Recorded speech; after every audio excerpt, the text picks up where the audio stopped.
playing softball yesterday.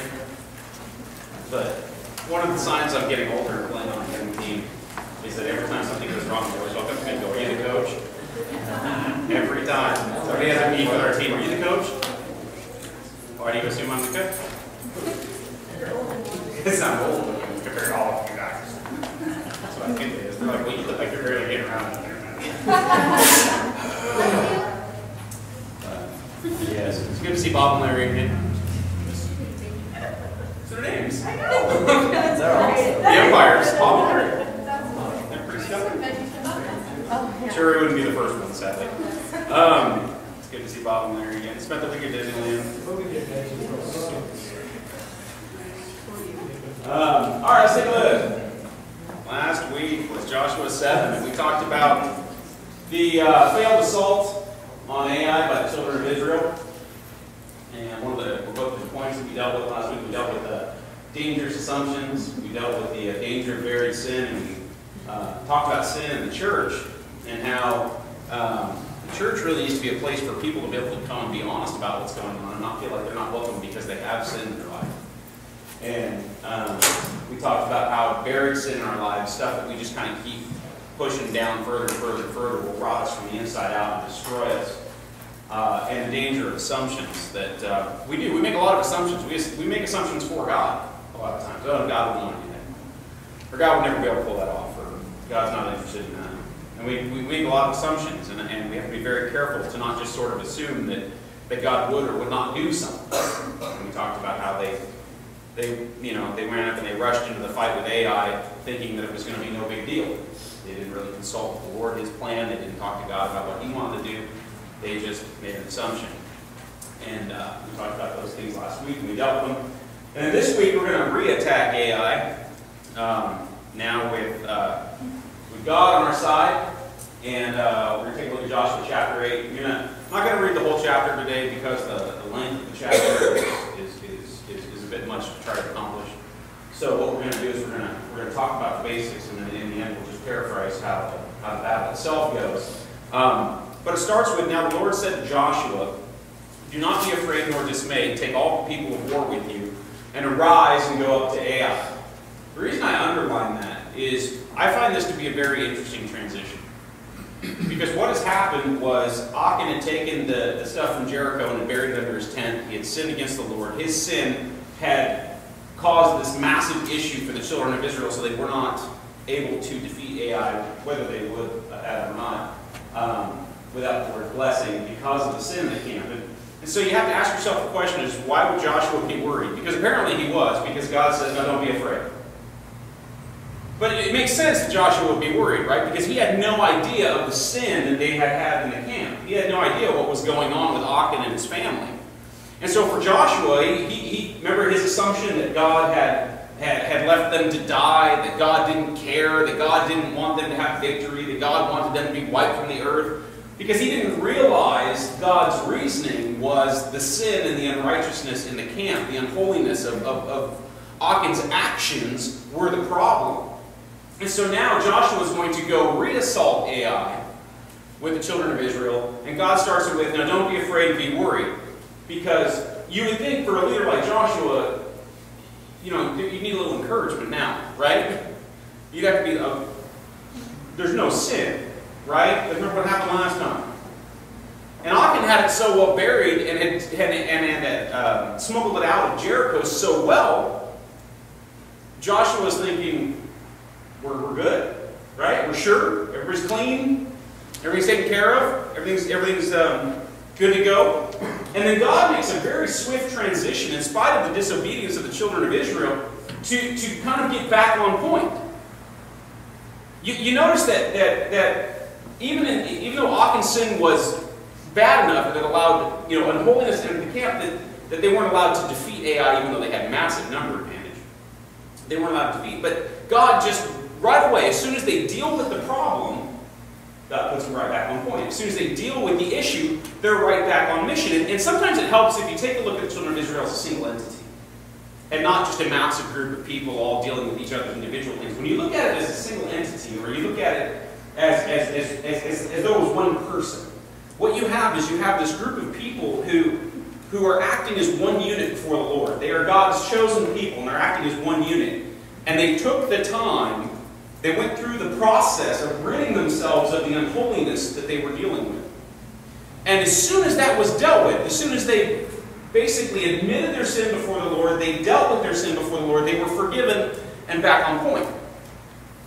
And I think a lot of times we sort of want or assume a much longer transition before the Lord. Well, my sin was really bad, so God can't use me for 3 to 7 years. Right? I have to go, spend a long time being pious before the Lord before He'll have a job for me. I made some horrid mistakes, so therefore God has put me on the shelf. And what you have is you have a very swift transition here. Is that God says, well, you took your problems, Israel, you took your problems, you dealt with them the way that I asked you to deal with them, you dealt with them in a holy, righteous manner. You rid yourself of Achan's sin. Go ahead. Now let's get back on point. Let's get back on mission. And I think the thing for us to learn as an individual, parallel to us as an individual, is that when we put ourselves on the shelf, it's us doing it. And we got to remember that when we take the time and we ask for forgiveness and we lay our lives in Christ's hands and we say, I failed, there's no reason for us to think that now we're unusable for any amount of time. Now, if God chooses to shelf you, that's fine. Maybe you need some time. Maybe you need some time to rest. Maybe there's some time you need to spend to get healthy. Whatever. But in this case, they took the time to basically repent before the Lord, admit their sin, and now it's time to move on. And I think human beings can learn a lesson from God in many ways, and this is one of them, and how we treat each other. Is that sometimes when we tell somebody we forgive them, guess what? We got to let it go. You know what I'm saying? We don't get to say, I forgive you, but you're going to have to be on the shelf for a while. But we do that. We do that. So, like I said, you spend a lot of time just on that first verse, but it says, Now the Lord said to Joshua, Do not be afraid or dismayed.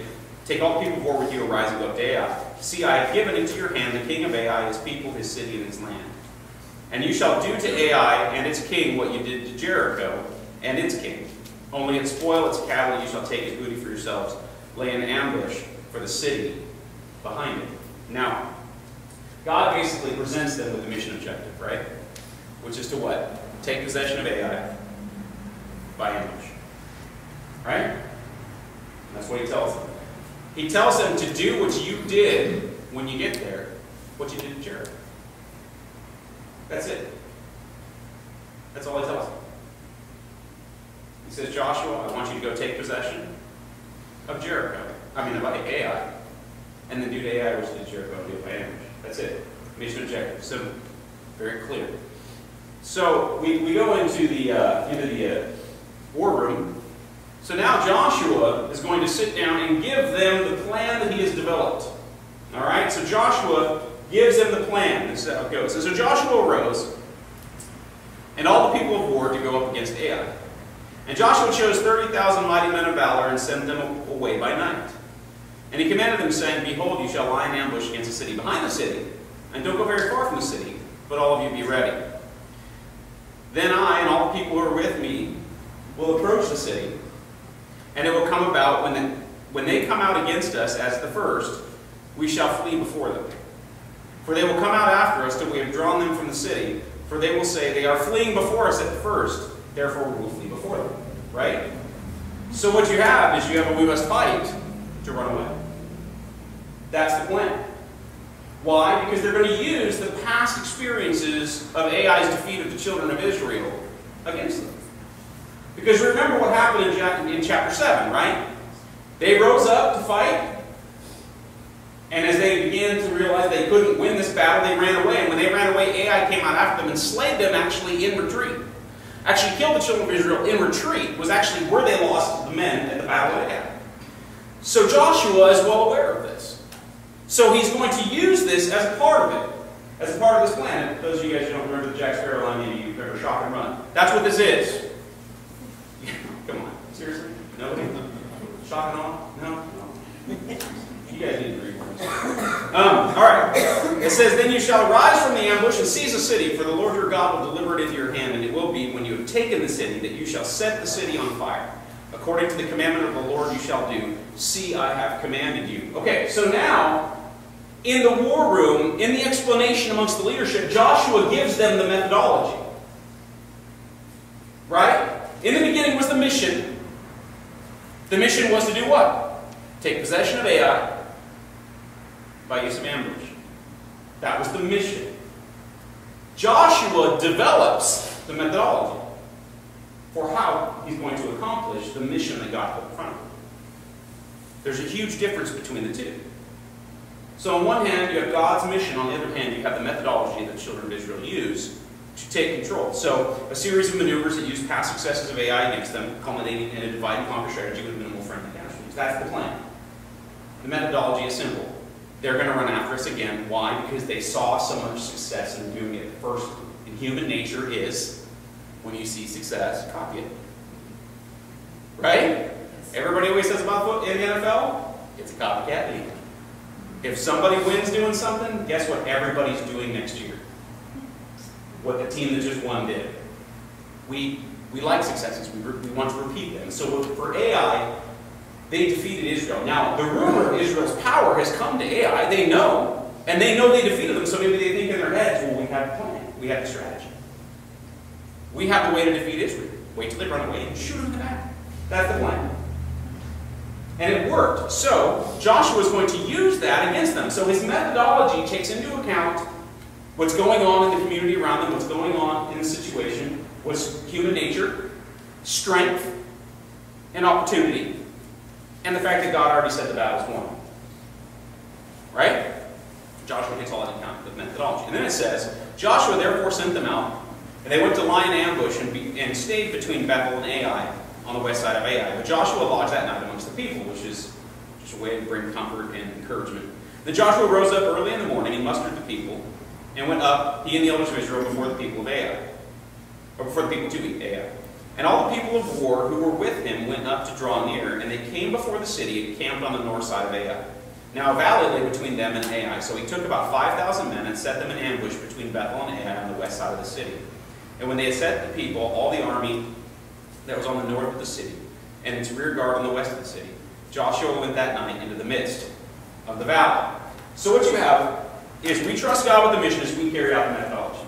So there's an understanding of what's going on now. Joshua knows they've won. Right? God gave him the clearance. He said, I'm going to hand them over to you. All you got to do is basically go into the fray. And do it by ambush. You know, whenever God gives you a little encouragement like that, it's best to go ahead and follow it. You know, try this. So now it's this understanding of mission versus methodology. We see a lot of this battle throughout the entire wilderness narrative in the Bible. This fight between mission and methodology. And the reason this is important, a lot of you are looking at me going, well, how is this going to help me? This is something that Christians have to understand. Is the difference between our mission and our methodology. One's important, one not so much. So with our mission, we have a specific task that we are charged with accomplishing. So for a lot of us, we say, well, what task is that? Well, a good place to just sort of embrace is the Great Commission. Okay? God has laid a mission before us. When Jesus left his disciples, he said, now, here is your mission. Right?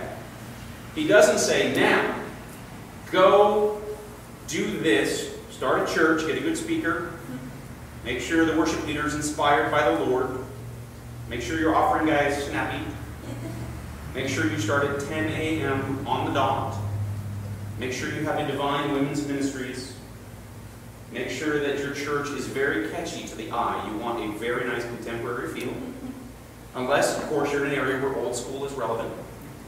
He doesn't say any of that. What does he say? Go evangelize the world. Right? I know the term evangelism for some of us is a stinking big. Go share the gospel, make disciples, teach them to observe all things, and baptize them. So, he gives them mission. Throughout his teachings, the teachings of Christ in the New Testament and the Gospels, and throughout the outline of Paul, we're taught basically a wealth of methodologies. You can give a cup of cold water. You can spend time teaching. You can go to church. You can spend time one-on-one. You can reach out to those in the jail. You can reach out to the poor, the lost, the hungry, the dying. You can do all these. We're taught a wealth of methodologies. But none of those are necessarily the only one. And so what we have is, with the message of Christ, we have an understanding of our mission. To us, in many cases, we are left with defining the methodology. How we go about accomplishing it. Now, there is no methodology for not accomplishing it. No acceptable methodology. So, we have to understand tactics in evangelism, discipleship, baptism, public relations, whatever, however we view it. This is methodology. Now, for a lot of us, we look at methodology and we think, I don't even get why that's relevant to me. Except for the fact, if you attend a church in America, you care about methodology. You may not know it, but you do. Why do you go to the church that you go to? Because you like the things the church is about. You enjoy the people that go there. You like the pastor. You enjoy the worship leader. You do those things. And so there are certain parts of methodology. So if I show up next week in a suit and mandate we do a liturgical service for 3.5 hours, most of you are going to go, we're not doing that again, right? Now you might, embrace it once and go, that was old school, that's sweet. But if you show up the next week and I'm doing it again, you're going to go, we're not sticking with this. Are we? Because you obviously don't appreciate the methodology of the liturgical style. Some churches have a, this is the way we do it sentence, right? Well, I don't care if you don't like it, it's the way we do it. We have a piano, and we play it. And we play that piano. We don't believe in any other instrument. Church of Christ doesn't use instruments in worship. I had a friend who was a youth pastor of Alpine Church of Christ in Longview, Texas. Got fired for playing guitar in the sanctuary. Because it is their belief and methodology that you don't do it. Now, if you see a lot of that, I go, what year was that? 2010. I know. But those are the things that we develop. How we educate, spread the knowledge of the message. Those are our methodologies. Some churches are very evangelistic. You walk in, you get on a team that's going out into the community to knock on doors. Right? Does it say in the Bible to go bang on doors? But it's their methodology. There's nothing wrong with it. That's their methodology. And so what you have with methodology is you have churches that are gridlocked over methodology. Most of your fights amongst Christians and churches is a fight over methodology. We enjoy churches because the methodology clicks with us. Right? Oh, I like that music. Well, that music isn't just the only God-inspired music in the world. It's the music they like to play. It's their methodology to create an environment that makes people want to come in. You think, you go to a church that has just an awesome video department, right? You got videos and huge screens. It's a methodology, right? It's our way of getting the message to people. It's our method. So we have churches that are gridlocked in this battle over methodology. There are churches that actually believe and judge other churches for their methods.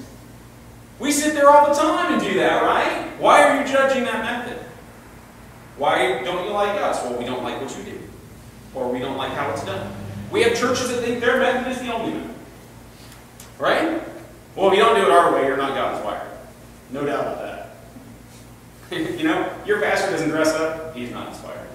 Your pastor dresses up too much, he's not inspired. Right? That's right. Only hymns. Right? Because God does not inspire music writers anymore. He quit with what's her name? Fanny. Sandy Patty. Sandy. Patty. No, what was it? Fanny Crosby. Fanny Crosby. Thank you. He quit. Last time God inspired anyone was the writing of Amazing Grace. But it's a methodology. And we sit there in judgment of each other all the time. And Joshua developed the methodology for this battle. He said, here's what we're going to do. God said, take the city, ambush them. Great. Okay, here's how we're going to do it. And the children of Israel went, ooh, yeah, we're in. I like that plan. God didn't lay out the whole plan. He didn't say pick 30,000 people. He just said, ambush them. You got a good chance here. And a lot of times we make our struggle about faith and our fights in our churches are about our methodologies. We look at people and we say, well, you can't act like that and be a Christian. You can't look like that and be a Christian. You can't think that way and be a Christian. If you read the Bible, which I encourage most of you to do, if you read it, you're going to find there's a lot of just genuinely odd folks being used by God.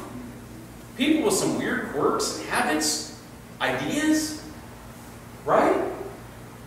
You guys are like, have you read it? I'm just going to nod. No, but it's true. I grew up in a church where we had a method. And it's one that, I didn't hardly ever connect with. As much as I love the people, I just never connected. But it was our method. And when we go into, when we share with other churches, we spend time with other people, it's a method. The center message and mission of all churches should be the same. Because it's the only one. Go ye therefore into all the world and preach the gospel. And share and evangelize and teach. Teach people to observe all things that you're making up? No. That Jesus taught his disciples to do. When we're adding to that in order to really be saved, in order to really be cared for at this church, you've got to add this. That's methodology. That's not mission and message. That's methodology. And right now, I'll tell you, I go to a lot of these, Christian, young leaders' websites and I read books.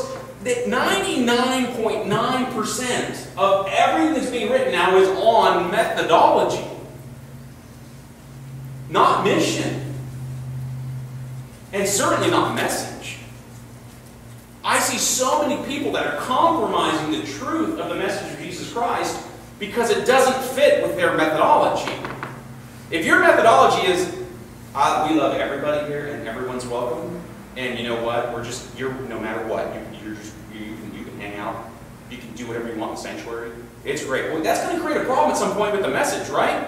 Because when you go to teach on sin and all you've been telling everybody all along is it doesn't matter, and you teach on sin, guess what? You're going to have a faction of people in your church that are going to go, hey, wait. What's this sin thing? You know what I'm saying? That's what happens when we compromise message and mission for method. And we have to be very careful what we set people up for as a church. Which is why, tell people about Jesus, not your pastor. Because he's messed up. Right? Pastor's screwed up. They focus. For anybody, especially him, he's been with me through a lot. Right? All I'm saying is, pastor's jacked up. All of them. And I like a lot of pastors in the city. They're good guys, but they're all messed up. Because they're human. Right? I mean, they're more messed up than your typical congregator. But the reality is they're messed up. So talk about Jesus. Because when we compromise our mission for our methodology, when we tell people that they're not welcome, when we make people feel like they're outcasts, we're telling them that our methodology matters more than Christ's mission and message. But we do the same thing on the other side, too. When we try to be so laid back, groovy, cool, just whatever, que sera, about everything, guess what happens? Sooner or later, you're going to have to teach on sin. Sooner or later, you're going to have something that takes place in your life, in your church, that requires a genuine discipline's touch. You know what I'm saying? And all of a sudden, you're going to have people saying, but you said it was about this. No. The message is strong. And Christ, there's a book written by F.F. Bruce called Brutal Teachings of Jesus. Because he said some things that really weren't very nice. And when we tell people that all he ever did was say the nicest things in the world, we're lying. He said some very difficult things.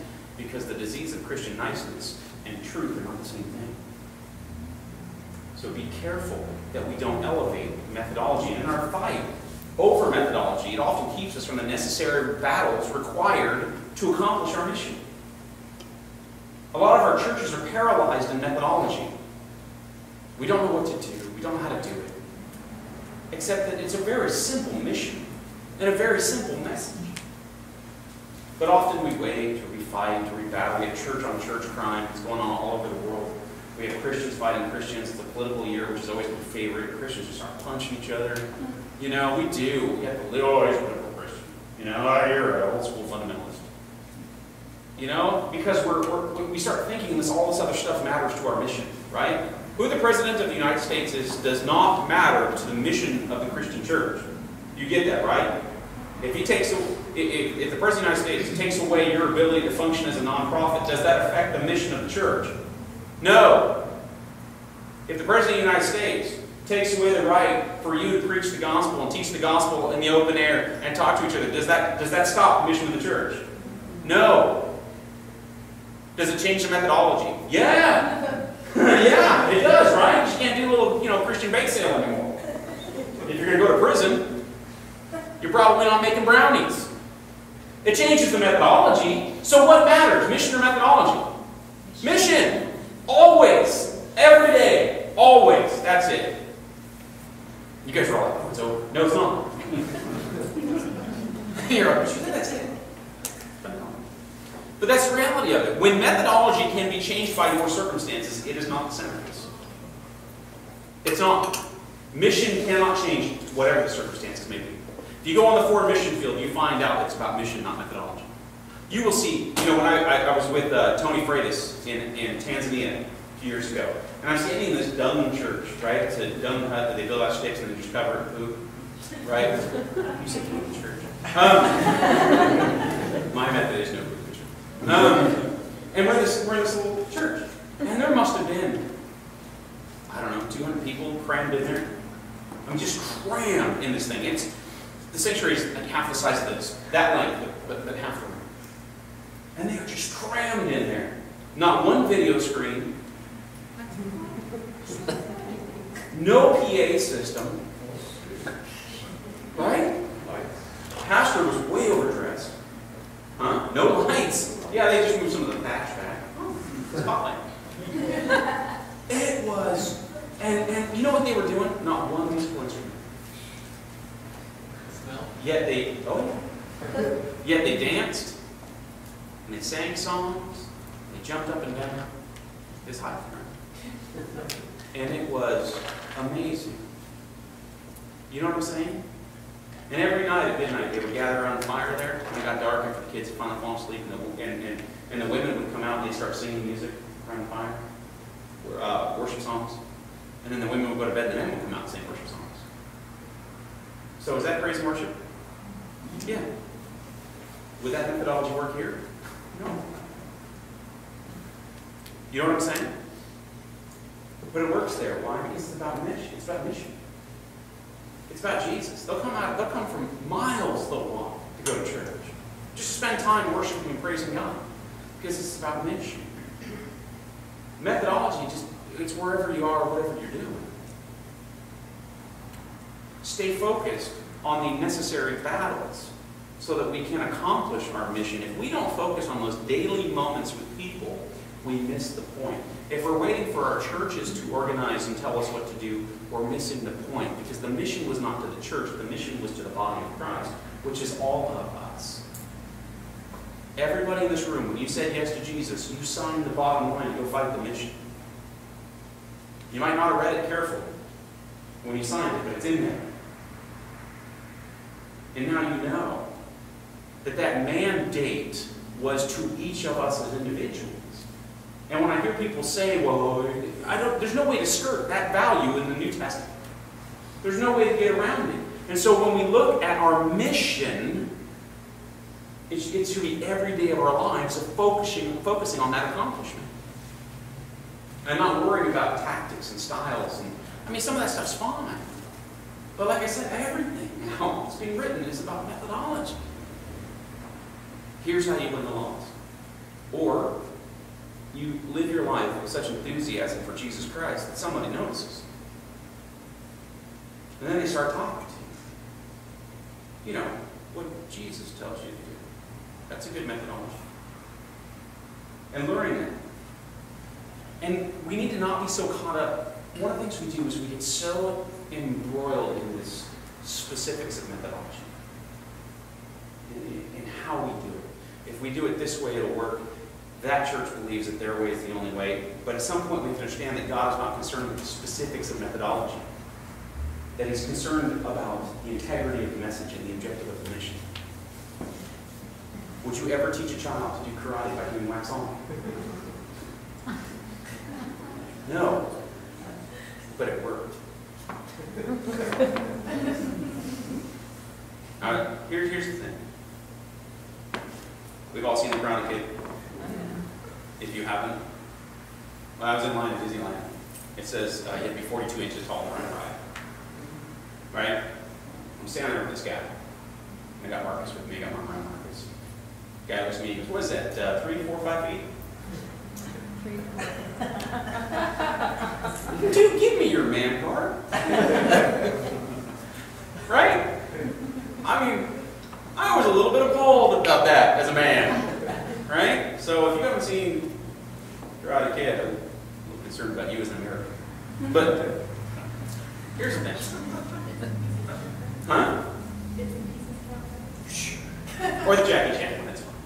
Even though I really should have been a Kung Fu kid, but otherwise. The thing is that remember there were 2 opposing teachers then, right? There was the really angry ex-martial arts, Cobra Kai, the villain. But were his kids good at karate? Yeah. Right? Way better than Danielson, because we all know this, ain't winning anything.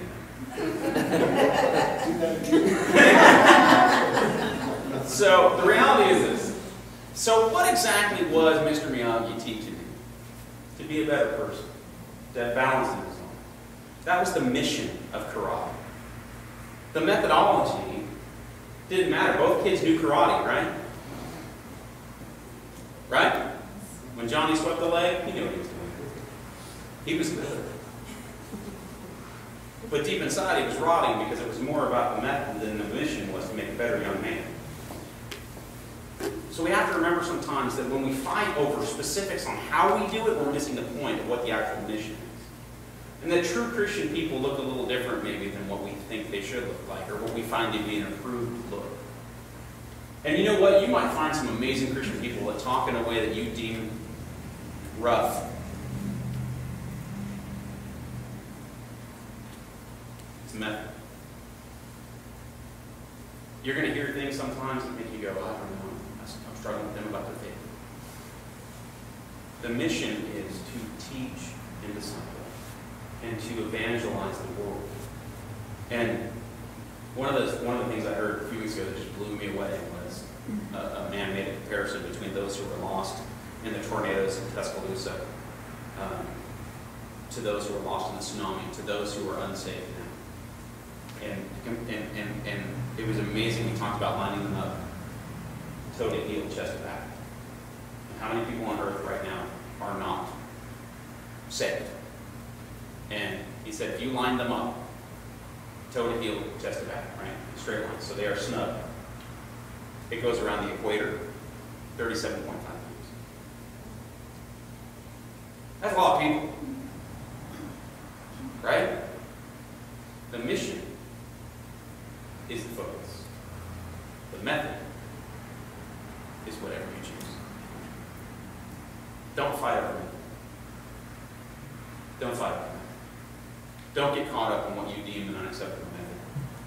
As long as the message is true and pure, and the mission is at the center of everything. If you want to have church under the bridge to reach the lost, great. If you want to have church at the Crystal Cathedral, great. It doesn't matter. It does. All that matters is the mission. And when God put that before Joshua, all that mattered was taking possession of it. Understand the difference between your mission objective and your methodology choice. You know what I'm saying? Let's not fight over style. And don't ever look down on someone else's style. It's one of those things we have to be very careful of. For those of you guys who don't know, the children of Israel do win. It's very exciting. The ambush works. They fight to run away. And they're able to But if you remember anything, remember that. That it's not about the specifics of how we do things. And I think if you're sitting around waiting for somebody else to tell you how to do it, I think you need to go back and you need to read Matthew 28 one more time on your own. And just embrace it and say, you know what? I have so many people in my life that I could be spending time with and evangelize. And it's not about style. But we have to embrace our mission. When I took over a football team that had never won a game, they were 0 for 11 years. And yeah, that's why they hired me. We got like $8 in the budget. And I remember we did our summer camp, and at the end of that, I was just watching these guys run and play. A lot of them were friends of mine. Some of them were in my youth group at the time. And this is a varsity team. So one of the kids was the leader in the youth group. So that was my relationship with the school. And so I took over and I was coaching it. And I remember at the end of 2 weeks, I just got them all in huddle and I said, you know how many games we lost when I was in high school? 2. And in my junior year, it was 2. These kids had never won a game. And to them, losing was a habit. It was comfortable. It was easy. It made sense. They knew what it meant. Winning required a whole different commitment level. Right? Winning requires a whole different commitment level. The reality is, when it comes to your mission, you have to want and embrace victory. You have to. You have to desire victory.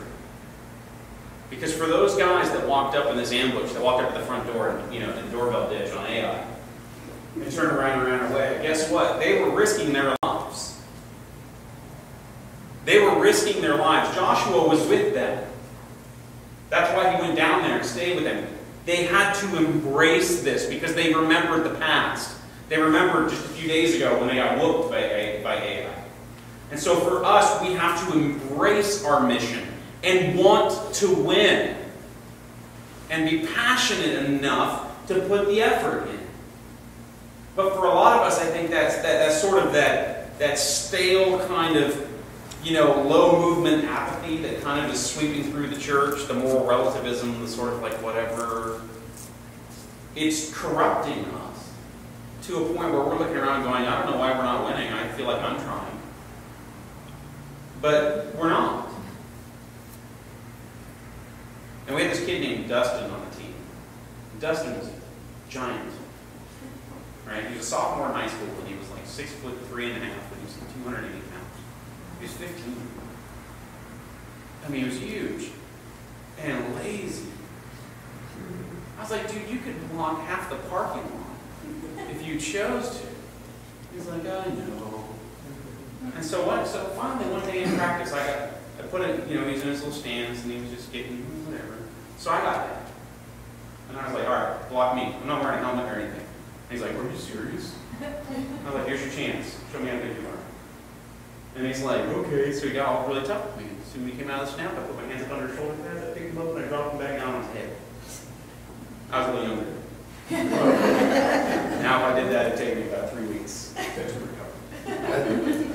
And I did one. But I picked him up and I threw him down. And I stood over him and I'm like, how bad do you want it? I said, I don't care how big you are. If you don't want it, it ain't going to happen. You're not just going to luck into victory.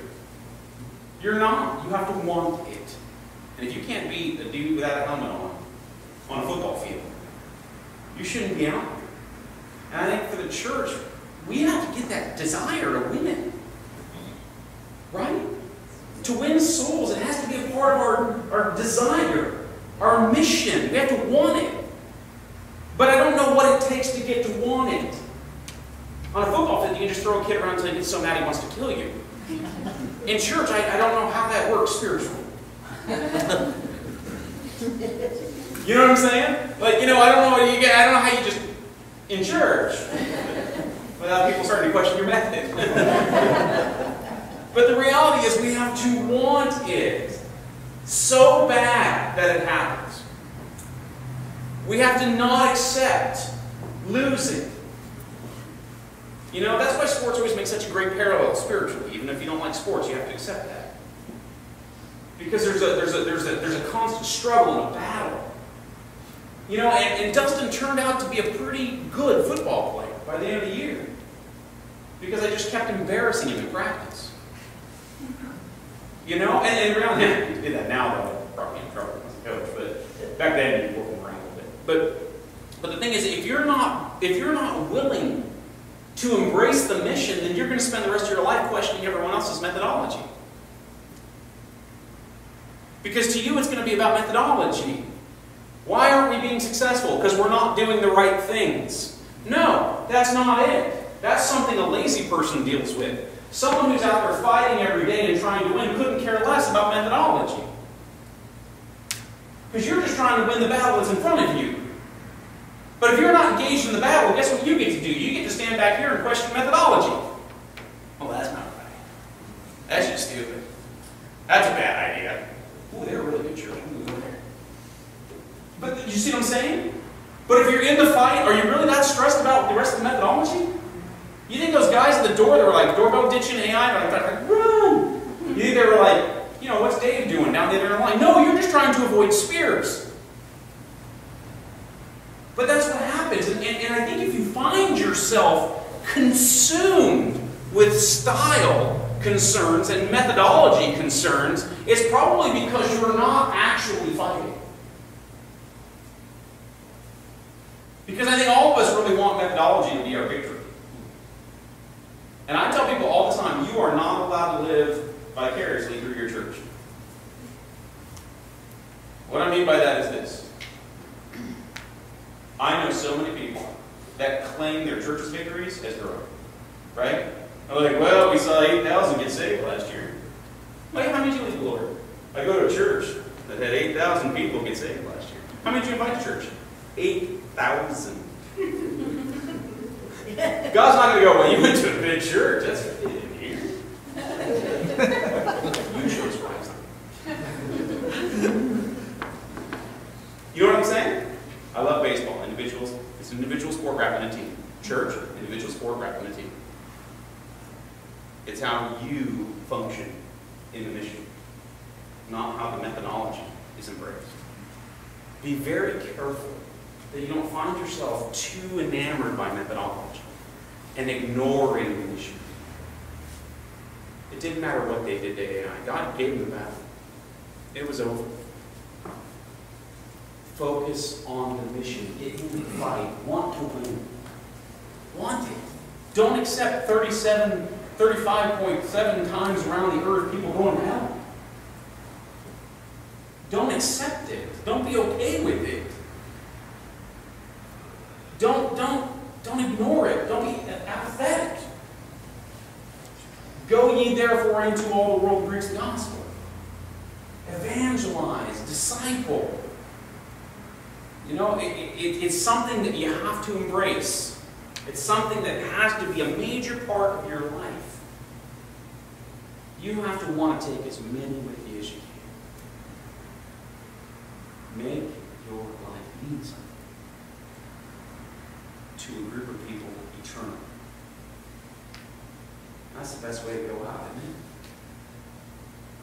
It's the best way to go out. Let's pray. Father, we just thank you so much for this morning. We thank you for this time that we had to gather, to have a few laughs and share, sing and worship you, spend time with our friends, and spend time just to enjoying the body of Christ. So Father, I just pray this morning that we feel challenged to move on behalf of our mission. That we don't accept anything less than victory in our mission. God, we know you have called us to this place, and we believe that you are going to open doors for us to evangelize as individuals, to bring people in, to open their eyes to eternity with you, to salvation through your blood, through your Son, Jesus Christ. We know that you're going to do that. But God, I know it's not going to happen until we embrace it. We have got to grab a hold of it and say, I refuse to not accomplish the mission that God has put before every one of us. I refuse to sit the fight out. I refuse to battle over method and style and look, but I rather embrace that mission. I want to see souls won, and I will be a part of that in people's lives if I have to die trying. God, I just pray that nobody lets opportunities pass them this week. Amen. All right, you guys are submitted. Thanks, Coach. Hey, good.